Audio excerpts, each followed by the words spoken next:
Hello everyone, welcome back to my channel. Good morning, আসসালামু আলাইকুম।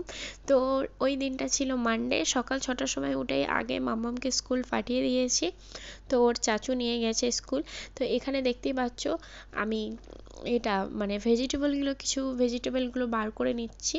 তো কি কি রান্না হবে আজকে, পুরোপুরি নিরামিষ রান্না হবে। তো আমাদের মানে যখন যেরকম সবজি থাকে বা মাংস থাকে তখন যেরকম রান্না করি, মানে এমনি ঠিক করা থাকে না যে আজকে এই হবে কালকে ওই হবে, যেটা খেতে ইচ্ছা হয় সেটাই রান্না করি। তো এদিকে আমি একদিকে ভাত রান্না করে নিয়েছি। তো সকালবেলায় আমি রান্নাটা করে নিই, কেন যেহেতু আমি সকাল 6টার সময় উঠে যাই আর মামামকে স্কুল পাঠাতে হয়। তারপরে বাবুও ঘুমিয়ে থাকে, বাবু উঠে গেলে একদম ছাড়তে চায় না, মানে বদমাইশি করে, ওকে সবসময় দেখে রাখতে হয়। তবুও ওর দাদি দাদাই আর প্লাস আমার যাটা অনেক করে, ওরা দেখে বলেই মানে আমার মানে সত্যি কথা বলতে অনেক কাজ আমি করেও নিই। যারা ওই একা ঘরে মানুষ করে তাদের ভাবি যে কত কষ্ট।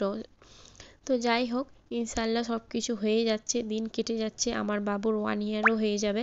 তো এইদিকে আমি দেখতেই পাচ্ছ সজনে ডাঁটা আর টমেটো দিয়ে মানে হালকা কষা কষার মতো ঝোল করব। আর এদিকে বাবুর ওর একটা আলাদা পাতলা করে ঝোল করব, যেহেতু ওর 1 বছর হয়নি, ওই জন্যে ওকে এখন নুন ছাড়া আর মশলা একদম হালকা মশলা ছাড়াই তরকারি এখন দিই। কিন্তু এক একবার খেতে চায় না, ও বড়দের খাবারই বেশিরভাগ খেতে চায়, কেন ও ভাবে যে আমি অনেক বড় হয়ে গেছি। যাই হোক, তার ফাঁকেই আমি একটু চিয়া সিডের জলটা খেয়ে নিলাম। তো চিয়া সিডের জলটাই কদিন ধরেই খাচ্ছি আমি আর আমার হাজব্যান্ড। দেখি কি বেনিফিট এটা পাওয়া যায়।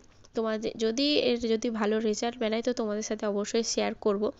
আর কিছুদিন পরেই আমি ডায়েটও স্টার্ট করব, যদি করি তাহলে ইনশাআল্লাহ তোমাদের সাথে শেয়ারও করব। তো এদিকে চিজগুলো আমি বের করে নিয়েছি আর মাংসটাও বের করে নিয়েছি। আজকে আমরা ব্রেকফাস্টে চিকেন স্যান্ডউইচ খাবো। তো অনেক দিন পর আমি বানাবো, জানি না কেমন হবে। তো লাস্টে তোমরা মাম্মামের কাছ থেকে শুনে নেবে যে কেমন হয়েছে, ঠিক আছে?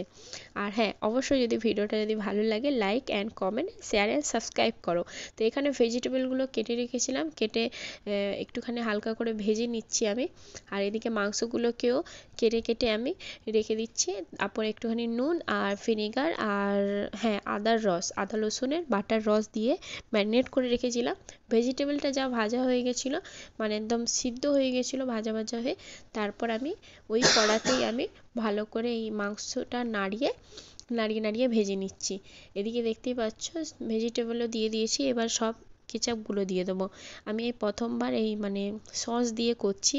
এইটা হচ্ছে পাস্তা পিৎজা সস, তারপরে এই যে সয়া সস, ভিনিগার তো আমি দিয়েই রেখেছিলাম প্রথম থেকে ম্যারিনেট করে, আর একটু কেচাপ আর পরিমাণ মতো সল্ট, এইগুলো দিয়েই আমি করেছিলাম। কিন্তু হ্যাঁ, খুব দারুণ হয়েছিল, ভালো হয়েছিল, বিশেষ করে আমার তো খুব ভালোই লেগেছিলো, জানি না কার কেমন লেগেছিলো। এখানে দেখতে পাচ্ছ আমার স্যান্ডউইচ রেডি। তো এই অবধি ভিডিওটা অবশ্যই ভালো লাগলে লাইক করবে। এটা স্যান্ডউইচটা সুন্দর হয়েছে, মজা খেতে। আর এই দেখো বনিটা খাবে বলে স্যান্ডউইচ কেমন কান্নাকাটি করছে। কি খেয়ে নিচ্ছ?